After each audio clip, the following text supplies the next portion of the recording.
and welcome to No CV, a Grand Strategy podcast. This is episode 97. We're almost 100 episodes old, guys. That's a bit. But today is December 1st, 2021, and I am Enigmatic Rose here, along with Father Loris. Hello. I'm not dressed like a shit stage musician for no reason. It's freezing here.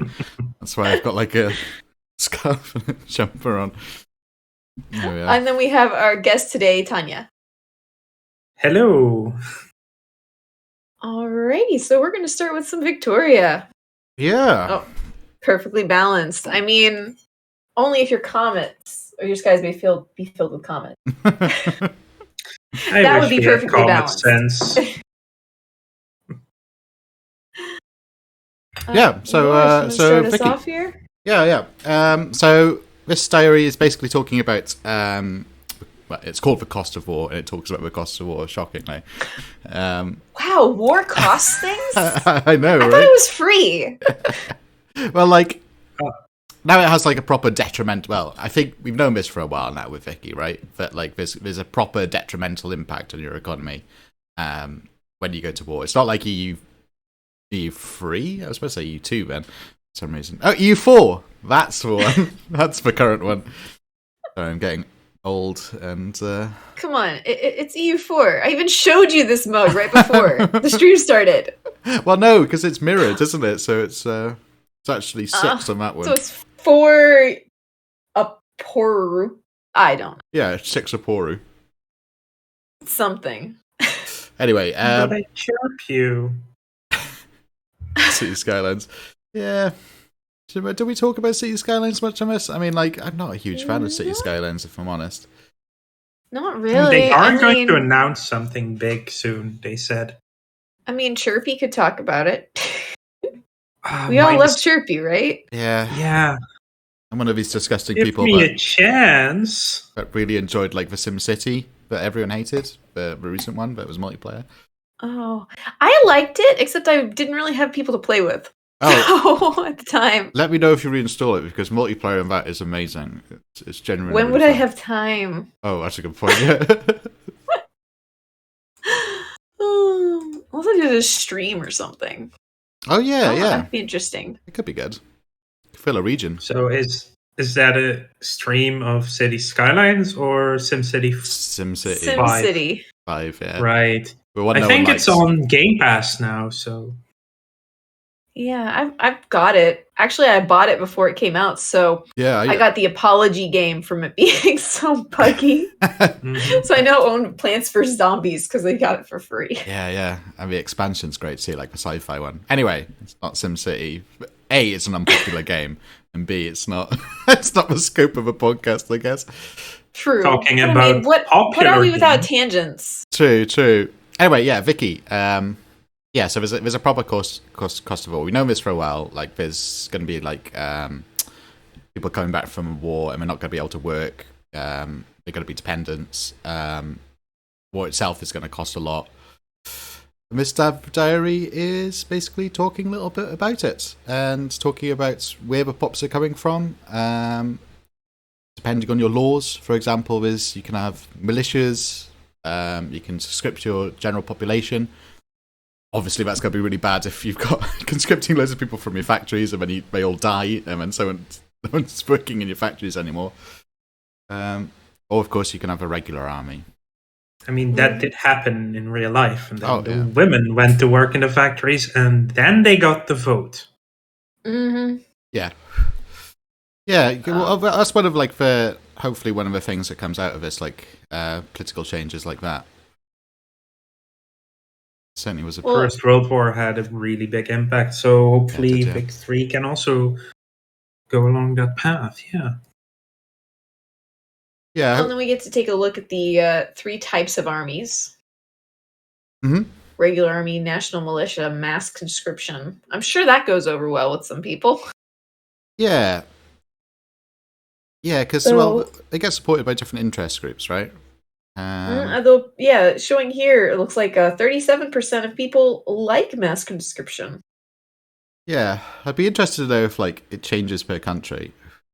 I imagine the militarists in every single country probably like a good military. I think that's probably be a very weird country where like your military is like, oh, we don't want a powerful military actually.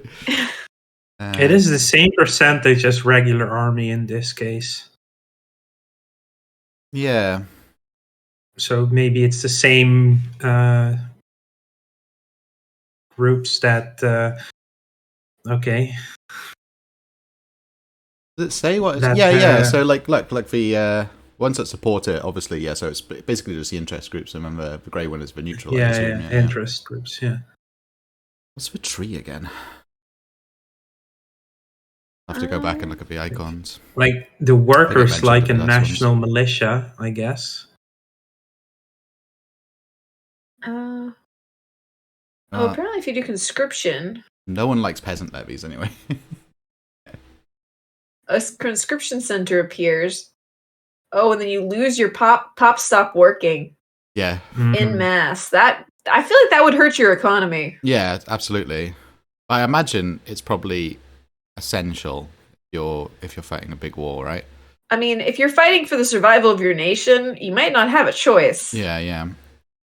I mean, if there are no factories left to work in after the war, you might want to empty them out before. Yeah. But it does say conscription battalions are always created from scratch, which can take a lot of time, but they are distributed evenly among your generals. Mind you, some countries like go the entire game. India famously never had conscription, right? It was the world's largest volunteer army. But yeah, I suppose it's viable to go entirely without conscription. I would assume, maybe. Probably. I mean, what was it in this image? It seems grayed out, so it looks like they can't even enact mass conscription for some reason. Whatever nation this is, does it even say? Yeah, maybe like the political climate needs to be right for it. We have Hercules in chat saying there's a lot of important dev comments. They're looking at having an option to not conscript certain pops if they work at particular factories, so your military economy doesn't go poof. Ooh. So, like, someone would be exempt if they worked at an ammunition factory. Yeah, that would make sense. Yeah. You conscript all your troops from, like, your tank factory or whatever to work. Yeah. Like, if you could disallow from certain industries, like, when you want to keep making wheat or bread or, your farms. Yeah, probably. So you don't want to steal all your farmers. Which, historically, like, conscription, at least in the U.S. during, like, World War II and World War I, you were exempt if you had you worked in a certain industry. Yeah. So... Well, if the economy will be anything like Vicky 2, I definitely know that all the Clipper shipyards are going to get emptied out because they have so many. Yeah. It's hopefully that part of the Victoria 3 will be better, that AI doesn't just build Clipper shipyards even when steamships are available. Well, that's one thing that's been mentioned. I know you've not been covering too much of the dev diaries, but like, so capitalists don't auto-build buildings anymore. Ah, okay. It's Vicky 2 was my first Paradox game, so I'm trying to not follow too much so I can just have the full experience once it's out. I think that's right. I never played. I mean, I played 7 hours of Vicky 2.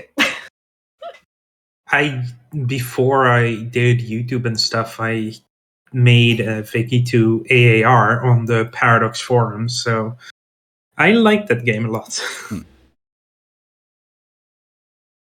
Yeah. It's a very popular one.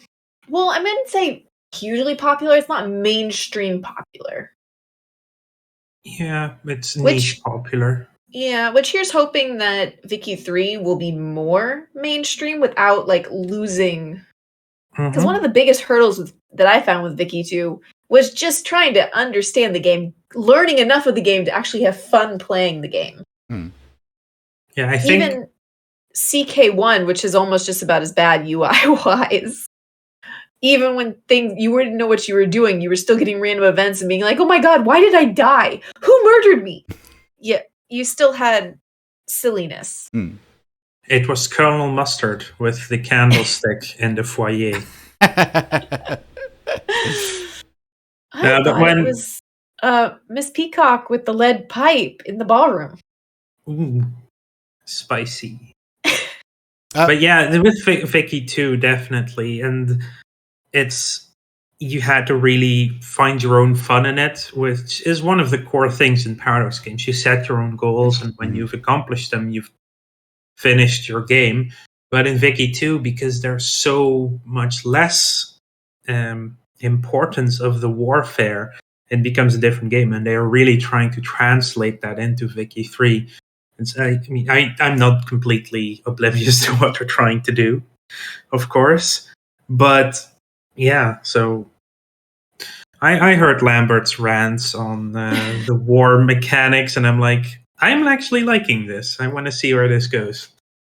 Mm-hmm. Lambert has some very strong opinions about the war. Things. Yeah, he has strong opinions about things, and there are a couple of things I strongly disagree with him about. And he knows that. They do point out here, since navies do not cost any more during war than in peace, you may as well use them. Yeah. So that's interesting. Because you think of I'm not sure, I don't remember about EU4, but I know in CK2, if your boats were raised and out, they cost a lot of money. In EU4, they are also quite expensive, but you do have the option to mothball them or reduce overall maintenance. Yeah. Mm-hmm. Which is, with how the time period of Victoria is, not really a good idea. No. Because there were not many actual wars in that time period, but all of them were really importantly fought on the oceans, and of course transportation and everything. Yeah, although mothballing was a thing. In fact, famously, a lot of the old decrepit ships of the British Navy were used as prisoner vessels. They were basically parked over Thames and used as prisons. The stench. Yeah, but are we talking about the wooden ships when the metal ships were in? Yeah, pretty much. Yeah, it's basically old. Yeah, so that's outdated ships. Yeah, okay. Yeah, but when it comes to technological process in the Age of Victoria, it's like the American Civil War or the American Unpleasantries, depending on where you were at the time. Really catapulted naval doctrine into a new era, which didn't change until the Second World War with the advent of the aeroplane and carriers. But it was the ironclad really got started with the American Civil War, and is how the North had the upper hand over the South for a long time, because they had a bigger employ of ironclad ships and the first monitors as well. So that is one thing that made a big difference in that time period. Yeah. We have Hercules in chat. I'm guessing this is straight from the Dev Diary. The number of conscripted battalions you can raise is determined by your conscription rate, which is predominantly, at least, based on your army model. This is a fraction of the workforce in your country that can be conscripted, which means that as you expand the rights of women, in the process, you get access to more conscripts as well. This may be because you permit women to do military service, or because women in the workplace permits more men to go off to war, which is very historically accurate. Well, yeah. Well, I want. Speaking of that, this episode does go into medical aid quite a lot, and famously, that was one of the places women were allowed to partake in the military. Modern day nursing was born during this century. Yeah. Crimean War. Crimea, yeah, that's the big famous one, right? Yep. And Florence Nightingale, and there was another woman who was a very important nurse. Was it? I think so. I think it was Mary Seacombe. I think. Mary Seacamp? Yeah, Seacombe. I think. Double check that for me. Yeah, only Nightingale rings a bell for me. Yeah, no, there was someone else who didn't get the fame, but she did just as much work. Oh. And now I can't remember her name because it wasn't drilled into my head like Florence Nightingale's was. I mean, that is just the nature of history. You only know about the winners and not about the losers. Well, she was a winner too. Yeah, Mary C. Cole. Yeah, that's it. Part of it also was she was black. Yeah. Big one, yeah. Exactly. So, yeah. Born. So they didn't want to raise her to the stature of Nightingale. Yep. Yep. Actually, I didn't realize that Florence Nightingale was born in Florence, Italy. Was she? I didn't know that. And Mary C. Cole was born in Kingston, Jamaica in 1805. That's right. Yeah. And both of them died in London. Florence in Mayfair and Mary in Paddington. Yeah. I mean, Mary was treated pretty well at the time too, like, but she wasn't given the fame and recognition, but she was paid. No. Yeah. She was a great role model, but history did not treat her properly. No, not at all. I think she's got a statue now, though. At least, pretty good. She's got a whole trust and website too. Go Mary. Yeah. Right. She was a proper hero. But yeah, like first stage. So hopefully that could be a thing. We've been working in what I guess the barracks building as first aiders. Would be cool. It also uses opium, which is an interesting use for the opium. It's the only thing I can think of, apart from as a consumer good, I imagine. Was used to make laudanum. Yeah, which interestingly, which was big. It was very, very highly big. prescribed. Interestingly, you can see like what the common drug addiction is for every country. You can track on basically their history. For example, in America, like I think the biggest drug is like methamphetamine, which is mostly imported from like Latin America. But whereas if you look at Europe, we don't have much methamphetamine, but we got loads of opioids, which historically we did for years and years through laudanum, right? Because we made loads of it in Bengal, imported it over, and yeah, laudanum. I mean, that's the history of medical. Anyway, with how did cocaine start off? How did heroin start off? How did any of them start off? As copium. But do you know what? Opposite of things starting off, we do have Groogy's final hint to us. Oh yeah, so if you don't, he is leaving us, y'all. Yeah, if you don't, he's leaving PDX. He's off to work on in Ubisoft. Friday is his last day, and today is Wednesday. No. If you're watching this after the fact, I'm gonna miss the little hedgehog. Well, we'll still see him at like PDX Con and stuff, and I'm sure he'll still participate in some streams. Yeah, I think this is just me speculating, of course, because whatever the reason is, I think a big part is that he loves EU4 a lot and doesn't want to move to Spain to keep working on it. Maybe that's possible. Yeah, but there are probably multiple reasons. There always is.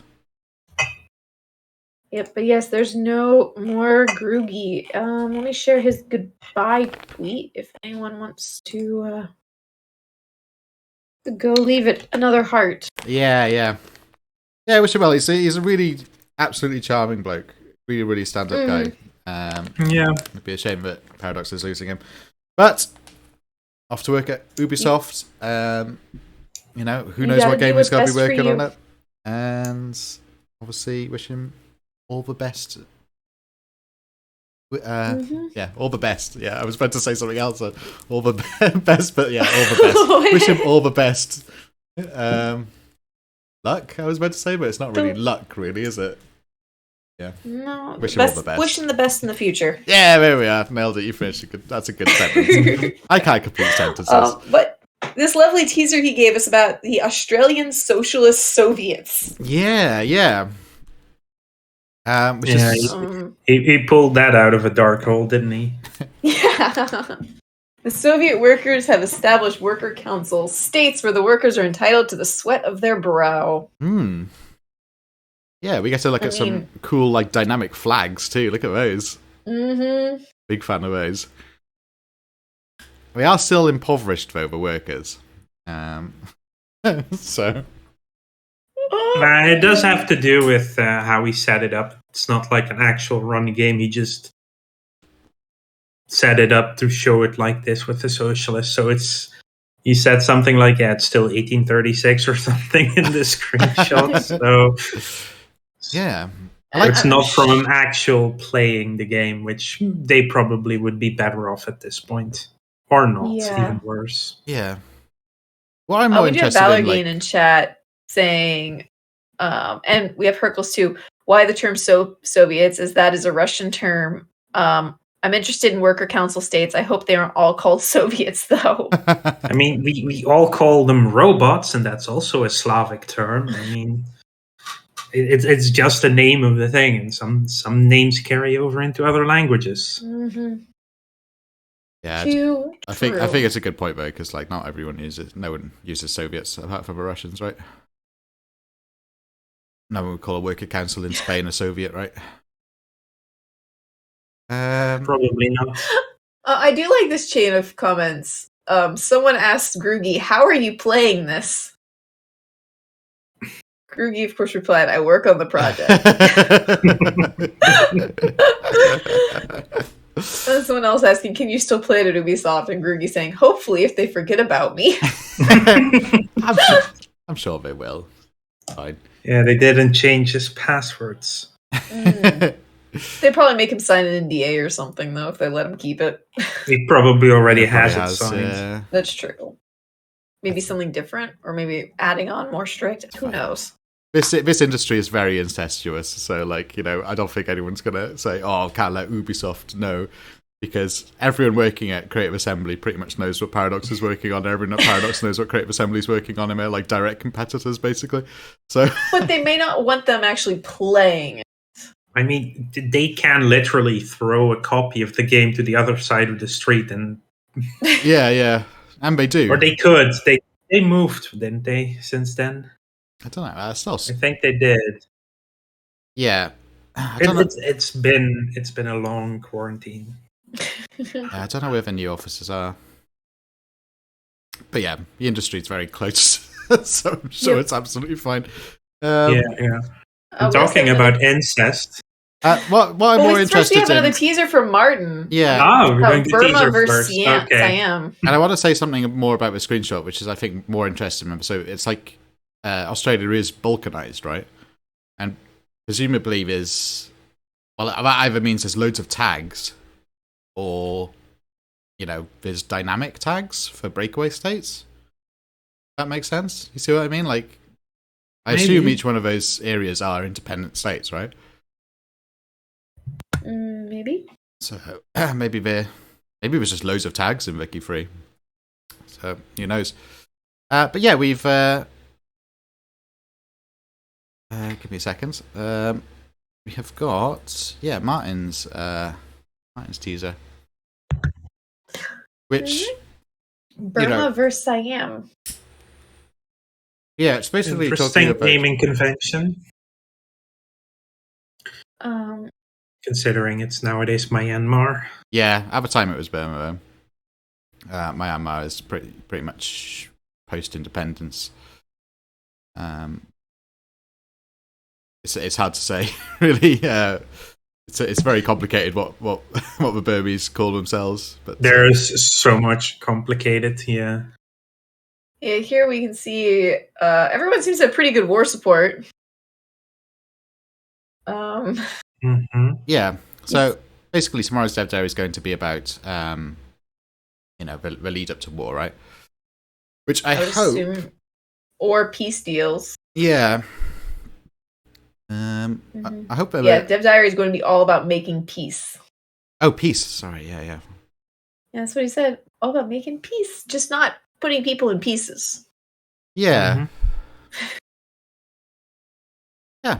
But I mean, if you want to put people in pieces or see people in pieces, we have some really wacky CK3 images today. Oh yeah, so Rose, you could tell us a little bit about this, I guess.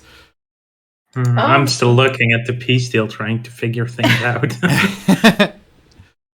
So we got them talking about how they came up with the court, and I gotta love the early prototype, which is just all these random people just standing in a gray box, essentially.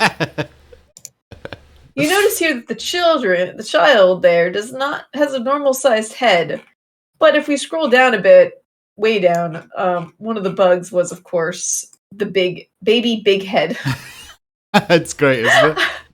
I love the one of the little child like bowing where their head is bigger than their body. Also, what's happening to her dress on the left? I don't know. It's possessed, I suppose. Yeah, it's one of the items they're adding in World Court. It's possessed dress. And then there's one below where the heads are all like hanging out by your knees. Yeah, it must have been a headache fixing all those bugs. And then we have It's Not a Cult. They're all in... I love the white outfits. It's like the Mormon temple outfits, if y'all have ever seen images of those. Oh yes, I do. Yeah, I've seen those. Yeah. That's what it reminds me of. Yeah, same. But they talk about the lighting. I have to say, this image with like the fire under cozy right there. Yep, you're on the screen. It's just, it looks so much better than when we first saw these images months ago. Oh yeah, maybe that's just me. And it makes sense because I don't know if you remember when CK3 was like first in development, the characters looked terrible. But now they look amazing. I think it's all down to lighting and texturing, right? Yes. Which makes sense because I don't know if you ever look at like CGI being made. CGI always looks awful in its early stages. They usually start with like the Play-Doh and then they start adding more layers and textures and stuff to it. And then like the lighting is the last bit, and the lighting just brings it all together, right? And it looks. Yeah, the concept art is gorgeous. There's the 4 images of the 4 different courts. Yeah. Absolutely gorgeous. Good. Oh, I did a really good job at scrubbing it up, for sure. I imagine it's coming out. Yeah. Well, we get February 8th is our release February 8th date. was release date. We already had it, didn't we? So we still have like 2 months and a week. Because it's only December 1st. I would say that, well, like the visuals look like they're done now, basically. Probably like a little bit more polish on maybe some of the items or something.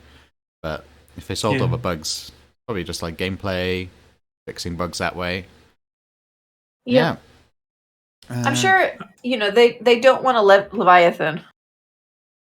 No, exactly. I think everyone... especially not for CK3's first DLC, major DLC. I think the last 2, like the New Hearts of Iron DLC, I was away last week, so I didn't get to talk too much about it, but that's amazing.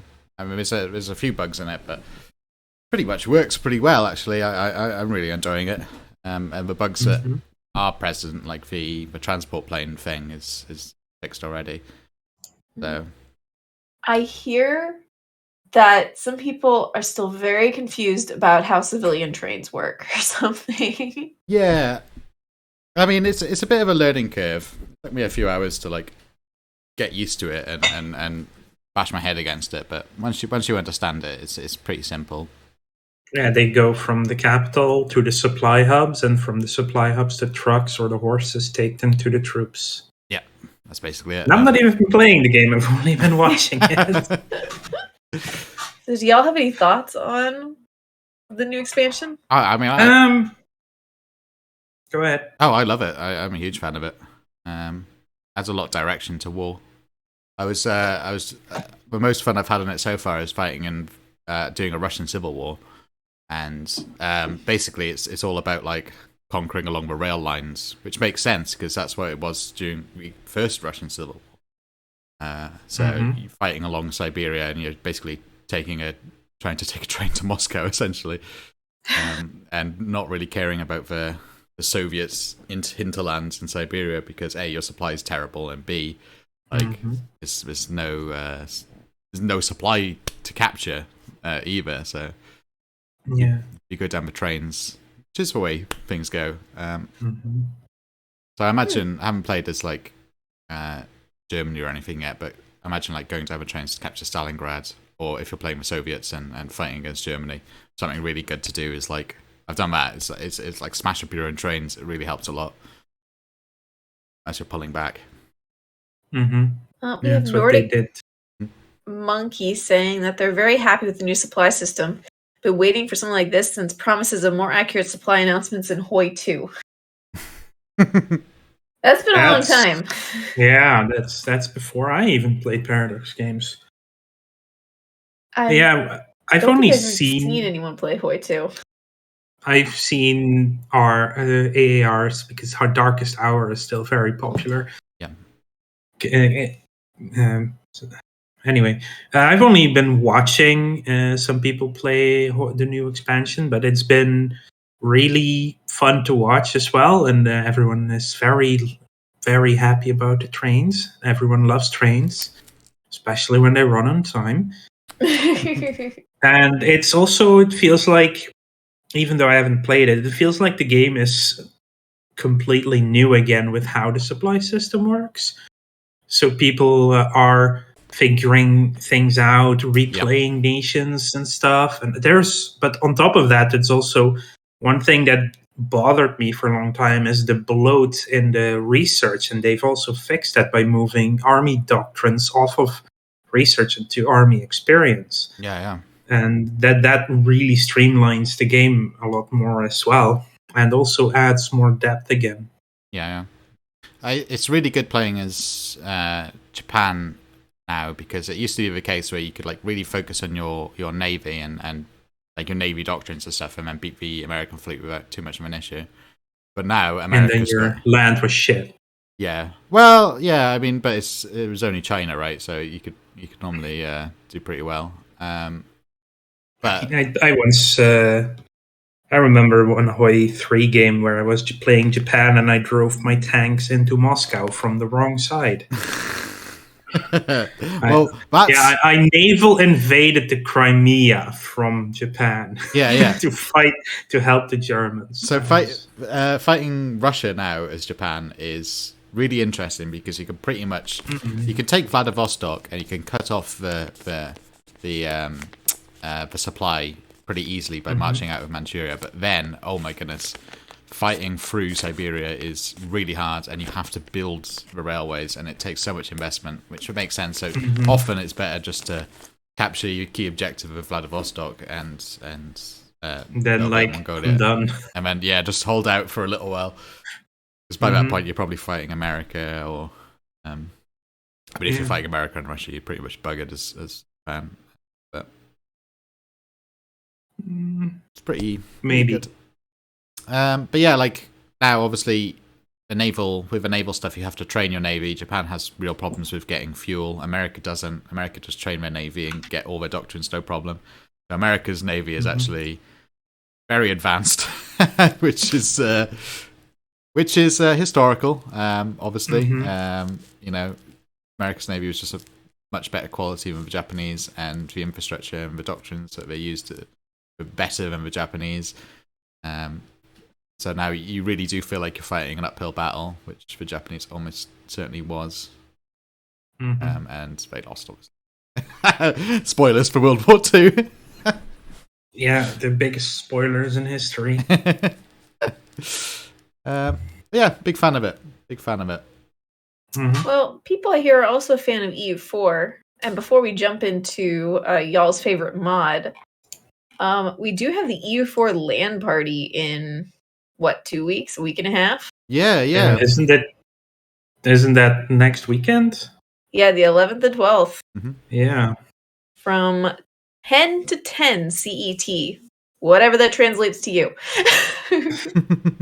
That would start at 4 a.m. your time, I think, Rose? Yeah, 4 a.m. to 4 p.m. Oh, gosh. Looks like. There are 63 participants, 20 player teams, plus developers team. Ah, okay. And playing on Origins, I assume? Yeah, it says newest patch, all available DLCs. Yeah. Players play through Parsec, which if you don't know, basically they'll be playing on virtual computers. So interested to see how that works out. With Paradox multiplayer game stability. Last time it worked really well. I think last EU4 we did remotely, right? So. Yeah, they did that remotely last year. Yeah. Hopefully next year we get to go to a castle again. That's. Yeah, I do want to go to one of those at one point. They're good, yeah, they're really good. Yeah. You know what they really should do for one of those LAN parties in a castle? Play a fantasy mod. Ooh, play MNR. Well, before that, let me just read the scenario they're doing this year. Okay. A prophecy of an upcoming apocalypse has shaken the leaders of Europe.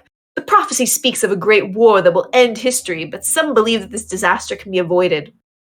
The nations of the world have formed leagues committed to stopping the prophesized war to end history. Each league convinced that they know the way to control the future. Trust and fear keep the leagues united as they seek a new way forward. In this year's land scenario, there is no one easy way to overcome rival leagues. Each nation and group of nations will have their own objectives and a variety of ways to meet the challenge. Cool. That sounds interesting. So are the teams, do you know if the teams are seeded in one nation or in 3 nations then? It just says teams of 3. Yeah. Each team has 3 participants. I'm guessing it would be 3 people per nation, considering they had to buy a ticket together. 299 euros. Yeah, then if they have to do it together, then probably, yeah. Yeah, that's how it worked before. Which is good because it's a long thing and people's fatigue set in, so they basically play by relay. True. Unless someone jump up, run to the bathroom, get a cup of tea. That's right, yeah. Each team of 3 will decide among themselves who will fill which roles. So, yeah, which roles. As they collectively guide their nation through the centuries, teams will need to communicate with each other and other teams, craft propaganda to earn the favor of the audience watching at home, and plan a grand strategy of war and diplomacy.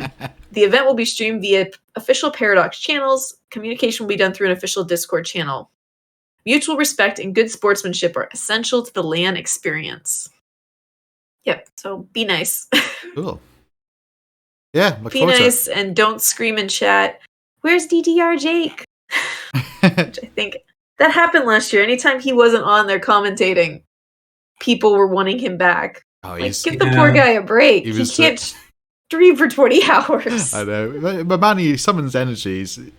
He's amazing. He's like he's like the Terminator of streaming, you know, he just keeps going and going and going. There are some people who can just go on for hours. Yeah, but no one can do the full 20 hours and at least not get up and have a cup of tea here. Yeah. His voice would be gone by the second half of the second day. Pretty much like every time he was off streaming, we were just having a chatting anyway, so he was just talking a lot. And yeah, I know he's pretty good. He's a very good host too. So maybe I don't know if I'll get him back. Fingers crossed. He seems like a really nice guy. He is. I did meet him at a couple of Paradox cons. Great guy. Yeah. I did meet you at the last PDX con. Yeah, I did meet you. Yeah. And you made me chase across the galaxy. Hey, that was a fun Solaris event. Yeah, no, for us it was fun. It was not so much fun for Lambert, who still has PTSD from the ass whooping I gave him. I knew I wasn't going to win. I was, 12 weeks pregnant, had almost no sleep. I was not able to think very strategically because that was Saturday when I'd had almost no sleep the night before and none the night before that. So I was just like, I'm just going to have fun. Mm-hmm. Yeah, of course, that's your right. But as the gamer in me would say, though, that's just a lame excuse. Okay. It was rigged from the start. DJ put in that Silas kid who's just... He was actually playing the game competitively in that mod, and he rigged it from the start. DJ's been known to do that. Yeah, maybe. He's a sly one. I mean, the last Stellaris event was rigged, but it wasn't done by DJ. It was next to Catfish. It was a lot of fun, though. Yeah. Because we were telling a story, and Cringer and Nerd Rage were the protagonists, so it was all on them. Yeah. I caught glimpses of the stream. It was, I think a lot of people had a lot of fun. Oh, yeah. I died gloriously. Mm-hmm. Being thrown Making into friends.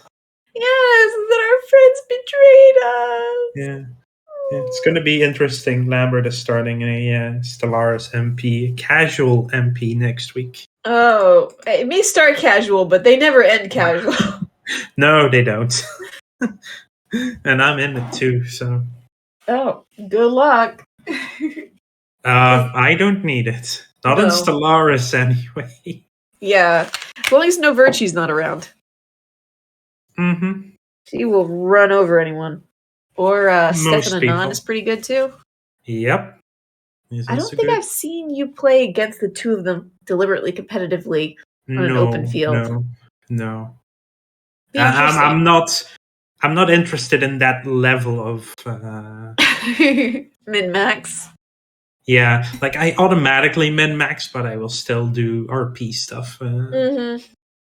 So in the last previous MP I played with Lambert as well. Coincidentally, I was playing a nation based on the Covenant from the Halo universe. And their idea is that guns with bullets and kinetic weaponry is outdated and cruel. So they only use energy shields and lasers. So I really hamstrung myself with only lasers and shields. And I still had the second biggest fleet in the galaxy. Because there was someone really try-harding with the Hive. But yeah, in the Stellaris event, because I knew I was supposed to die. I built fleets and I built the stations so it looked like I was being protective. But they were all garbage. So, yeah. Yeah, you can always build, like, I have 6 of these, what are they called, defense turrets or whatever you add to your things, but you can't always just have no modules in them, so they're just sponges. Things like that.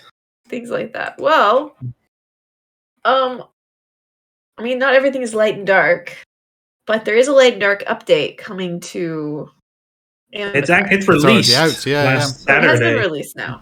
Yes, this Saturday. So this past Saturday it was released 4 days ago? Yeah, this past Saturday. There it is. Well, you want to talk about it sometime, yeah, I do want to, but I do see that Father Loris has the wrong picture up. Yes. Father Loris wants to keep talking about Vicky 3. Yeah. Did I not? Oh man, I got confused about which one's which. There we are. I've had this up for ages, man. I guess. Yeah, you had it up for a while now. Well. The light and dark update. It's like a midpoint update that also makes the game compatible again with Origins, which is really nice because it is just the coolest mod in EU4. Yeah. Personally, I think. Yeah. So light and dark. They revamp a lot of the stuff with Sun Elves in basically fantasy Middle East. If you want to compare it, there's some very special, really cool tags that get their own stuff. There's my favorite would be Alicant, which is the Egyptian humans have gone to help against the Green Tide as well, and they also have to settle down after that. And eventually they start building pyramids and sphinxes in the old world, basically. That's part of what they're doing. And then try to spread the religion of the cat everywhere. There's lots of added mission trees and idea groups. But it's basically, it's an in-between update. The next big one should be coming probably in March or April, I'm guessing. They say Q1 of next year, and it's going to be when they actually release the Asia part of the game. Yeah. Which you can play at the moment if you get it from GitHub. Yeah, they have it they have it available through GitHub in their Discord. And there's a lot of cool stuff. One of the coolest things, and my first playthrough once that comes out, is like there's this city that's currently already playable in the game, but it's right on the edge of Rahan and Hales, which is India and China, basically. And it's a city run by a crime syndicate. That can't go wrong. No, of course not. But just the idea and how it's all set up and how you have to maneuver, it sounds so interesting. But they are like against complete wastelands on one side right now. So I'm waiting until the Hales update next year. But yeah, this one is light and dark. It's been really fun already. Tomorrow is when we're starting a massive multiplayer on Lambert's community as well. He's going to try and be all elfish and set up a phoenix-ish empire and all that jazz, and I'm just going to dig out the world as dwarves. So, who will win, dwarves or elves? Probably a coalition against either. It's not one person who can be the strongest. But yeah, there's lots of extra mission trees, idea groups, and it's the development is really interesting. They're doing it bit by bit and not have like, okay, here's the world and now we're going to start fill in bits and pieces. Now they're actually just making sure the bits and pieces are done, and then they move on to the next part of the world. Then when it's needed, like in Light and Dark, they will go back and do some updates as well. Yeah. Okay. Yeah, it looks cool. I'm going to play some more tomorrow, I think. I haven't had a really real hands-on with it yet, but it sounds pretty rad. Mm-hmm. But what do you want to play? Because I could give you a suggestion. I don't know. I'll have to look who's free, basically. I normally play the goblins, but I don't know what's free in the Lambert game. You're tomorrow. Playing. Oh, you're joining us in the game. Yeah, I think so. Anyway, if you want to plan, but I don't think I reserved any nations, so I just got to pick one. Happening. You're just gonna get whatever's left over. Pretty much, yeah. I know we play goblins, but I know there'll be like hundreds. I'll seed you something fun then. I've been helping Lambert out with who plays where. So no, I'll pick on today. Don't worry. I've played enough, but I know. Who I like. Yeah. One of the fun things they finally added the full mission tree for Castanor and the Black Domain, which is basically the good and the bad empire, which basically mirrors the Light and Dark. Yeah. No, my favourite's for goblins, always. The goblins it's great fun. But multiplayer, I played a bit multiplayer last time, and it was, I only survived because there was only a few dwarves. So I'll check if that nation. Oh, there's one nation that has a mission tree now as well, and if they are goblins, I'll put you in there. Well, the goblins, they might be orcs. That's the thing. Yeah, but not as fun. I don't like orcs. Goblins are where it's at. Are you racist against orcs? Yeah, basically. Short of a better, right? I'm not racist. I'm just heightist. That's what I am. Goblins are amazing, though. Their society is just awful. It's the worst backstabby, horrible society going. The goblin tribes in Ascan, with the area which you have to like reconquer after the Green Tide, they also now all have a mission tree to play with. Oh, cool! So they're not the base game mission tree, but they have to do things and like. Can they form the all clan, or is it? No, these are the goblins that are outside of the Dwarvar. Yeah. But I don't think they have a formable yet, which is kind of sad. Yeah. Apparently, the lead devs of Aminar all seem to have an aversion to orcs too.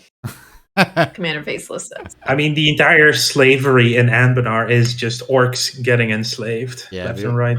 Yeah. Then again, the whole Canor started because the humans were enslaved by the gnolls, and they got freed from that. I feel like there should be like a novel series set in the Embanar world.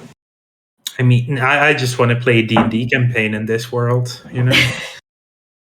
I don't even need to play it. I can also just DM it. I don't mind. Mm-hmm. Yeah. Didn't Jay say that was where it came from, basically?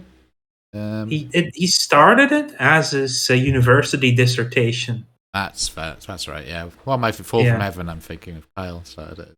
D&D game. Yeah. Fancy mod for Civ 4. Yeah, that looks pretty cool. Is there any other news, really? I don't think there is. I mean, we're pretty short on Dev Diaries, and most people are on hiatus now. Solaris just released. I don't know if you two have had a good chance to play the new aquatic stuff. Yeah, we were talking about aquatics before as well. But yeah, there's been some really fun stuff as well in aquatics. It looks really good still. But also, I really, really love the custodian effort they're trying to do with updating older stuff and just adding stuff. That's like one of the things I was really missing was like, you know, you really they should add more stuff from that already exists, and they're doing that, which is just it's making the game even more complete. Yes. I mean, Stellaris has a pretty solid ground, and it's one of the PDX games that branches outside of Grand Strategy while still being Grand Strategy. Mm-hmm. Mm-hmm. Yeah, it's their most 4X game. They even call it themselves a 4X game. Yes. So, well, I think that's about it for today. Yeah. Other than that, I've been mostly the other Paradox game I've been playing is Surviving the Aftermath. So. What's that? I haven't played it since right after PDXCon. Yeah, I played it at PDXCon, and that's it. Basically. Yeah. It feels the end game feels a lot more like Surviving Mars end game now, in that you start to explode people and need to keep expanding.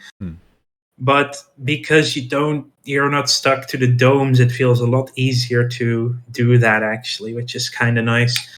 And the specialist system definitely feels like it needs some more streamlining, especially for the world map stuff. But I really enjoyed it, and it has a lot of it's a lot of cool stuff, and I did finish it on the hardest difficulty already, so it's not a very hard game in comparison to other Paradox things for sure. Yeah. Okay, you find that with city builders, so you like eventually you figure it out. Yeah, and once you've cracked it, it becomes quite easy, right? Mm-hmm. Yeah, but it's pretty. It's definitely come a long way since early access. All right, so Tanya, what are you up to? Where can we find you? I'm up to a lot of things. Currently, mostly going to be multiplayer sessions. Starting tomorrow, then playing in the Anbenar multiplayer with Lambert, which I'm also streaming myself. On Fridays, play Humankind with Lambert. Saturdays, I'm in a competitive-ish EU4 game that's playing the Antebellum mod, which is like what if time stood still for 300 years? So everything is like around 1100s setup. Playing Albion in that one. Then on Sundays, I'm also in another Anbenar MP. And then next week on Wednesdays, it's going to be Stellaris MP. It's just, playing with other people. It just makes the game. I've been playing these games for so long. It's like, it's really fun. And And other than that, I only want to say happy 2-year HRT anniversary to myself. That was this weekend as well. Oh, nice. Yeah. All right. What have you been up to, Rose? I was going to ask you. What have you been up to, Father Loris? I haven't been up to much at all. Just building, basically. I got a few projects I'm working on, but I can't really talk about them until they're done. That's about it, really. Secrets and building, basically. Playing a few video games, not too much of it. Yeah, I'm now looking at that mission tree I was mentioning earlier, and it's like there's 5 missions in it right now. It's just very short. Well, the Castanau but one. There's like... Castanau one, you're saying? Oh, we're Goblin. No, these orcs. These orcs. Yes. Yeah, Road Warrior. Road Warriors, yeah, I never wins. I normally play as either Rail Skulkers or what's the one, but go and steal the gold. I forgot what they're called now. Gold Thieves? Greedy Grin? Greedy Grin, that's it, yeah. Yeah, Rail Skulker is already taken. So. Rail Skulkers, my favourite. Yeah. Cool. And you, Rose, what have you been up to? I've just been streaming Stardew Valley lately, because holidays. We had Thanksgiving last week. But hopefully I'll be streaming something else tomorrow, maybe some Age of Empires 4. And then I might try and get back into EU4. Heaven forbid. We'll see. But that's about it. And then been posting some Rosebud TikToks if you want to see a very stubborn, ornery 18-month-old who has very strong opinions about when bedtime is. And about wanting to eat spicy ramen for lunch. Actually, as a second breakfast, right after his first breakfast. But yeah, that's my life at the moment. That's good. But yeah, so this is no CB. About 6 months too early for the terrible twos, but he's practicing. If you just click the TikTok link, they're my 2 latest TikToks of him stating his opinions. But this is no CB. Loris and Leanna are working on getting SoundCloud, Spotify, iTunes, Stitcher, all that updated. Yep. And this episode will be saved as a highlight here on Twitch immediately following this. And in 24 hours, when we're allowed to, it'll go up on YouTube. Yep. So, yep. And there's the link to find all our other things. Follow us on Twitter if you want to have more up-to-date notifications. Thank you all, everyone. Bye. Take care. Ciao. Bye-bye.